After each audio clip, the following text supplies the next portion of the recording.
तो दोस्तों टीटीएमएल ने अपने क्वार्टर वन के नंबर को डिस्क्लोज कर दिया है। तो चलिए देखते हैं क्या है क्वार्टर वन के नंबर्स के अंदर। डाटा क्रोज में है तो देखिए पिछले क्वार्टर में कंपनी ने 308 करोड़ का रेवेन्यू जनरेट किया था ऑपरेशन के थ्रू। पिछले साल 323 करोड़ के आसपास, जबकि अभी देखें तो गिर के 284 करोड़ कंपनी का जो रेवेन्यू है वो आपको जाता हुआ देखने को मिला। तो साल दर साल जाते हैं तो साल दर साल कंपनी के रेवेन्यू के अंदर गिरावट आपको देखने को मिल रही है। लगभग बोल सकते हैं आप 12 से 13% के आसपास की गिरावट है कंपनी के रेवेन्यू के अंदर साल दर साल। जबकि क्वार्टरली बेस पे जाते हैं तो यहाँ पे भी 8% के आसपास की गिरावट आपको देखने को। तो कंपनी का रेवेन्यू देखें तो आपको साल दर साल क्वार्टर गिरता हुआ देखने को मिल रहा है। काफ़ी लंबे समय से कंपनी का रेवेन्यू फ्लैट रहता था, नहीं बढ़ता था नहीं गिरता था। इस क्वार्टर में देखें तो थोड़ा सा गिरता हुआ देखने को मिल रहा है।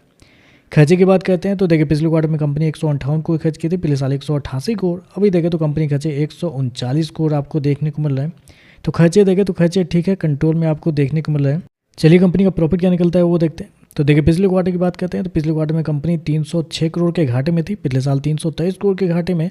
जबकि अभी देखें तो 324 करोड़ के नुकसान में आपको देखने को मिले। तो कंपनी का जो लॉस है साल दर साल फ्लैट है, क्वार्टरली बेस पे जाते हैं तो यहाँ पे थोड़ा सा बढ़ता हुआ देखने को मिल रहा है। तो आप कह सकते हैं एक और क्वार्टर जिसमें कंपनी का परफॉर्मेंस कुछ खास आपको देखने को नहीं मिले। दो चीज़ बेसिकली टीटीएमएल के जो नंबर है उसमें कभी भी आप देखें तो दो ही चीज़ इंपॉर्टेंट रहता है। कंपनी का प्रॉफिट कुछ मतलब नहीं रखता है। दो ही चीज़ इंपॉर्टेंट है, पहला तो कंपनी के रेवेन्यू रहते हैं कि क्या कंपनी रेवेन्यू बढ़ा रही है कि नहीं बढ़ा रही है। अगर नहीं बढ़ा रही है तो दूसरा रहता है कंपनी के फाइनेंस कॉस्ट, क्या कंपनी के फाइनेंस कॉस्ट कम हो रहे हैं कि नहीं हो रहे हैं। क्योंकि कंपनी के पास कर्जे बहुत ही ज़्यादा है, हद से ज़्यादा कंपनी के पास कर्जे हैं।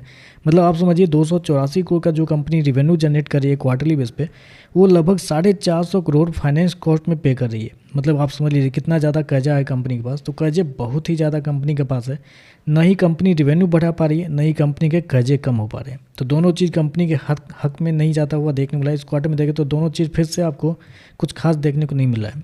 ईपीएस यूपीएस देखने से कुछ मतलब ही नहीं है, मार्जिन उर्जिन देखने के से कोई मतलब ही नहीं है। क्योंकि मार्केट मार्जिन ईपीएस इस सब पे रिएक्ट नहीं करता है। मार्केट रिएक्ट करता है कंपनी के रेवेन्यू पे और कंपनी के यही फाइनेंस कॉस्ट के ऊपर। लेकिन दोनों चीज़ देखें तो दोनों चीज़ इस क्वार्टर में फिर से फ्लैट आपको देखने को मिल रहा है। तो ओवरऑल देखें तो नंबर हल्का सा कमजोर है क्योंकि रेवेन्यू आपको गिरता हुआ देखने को मिला है। बाकी देखते हैं मार्केट इस पर कैसे रिएक्ट करता है।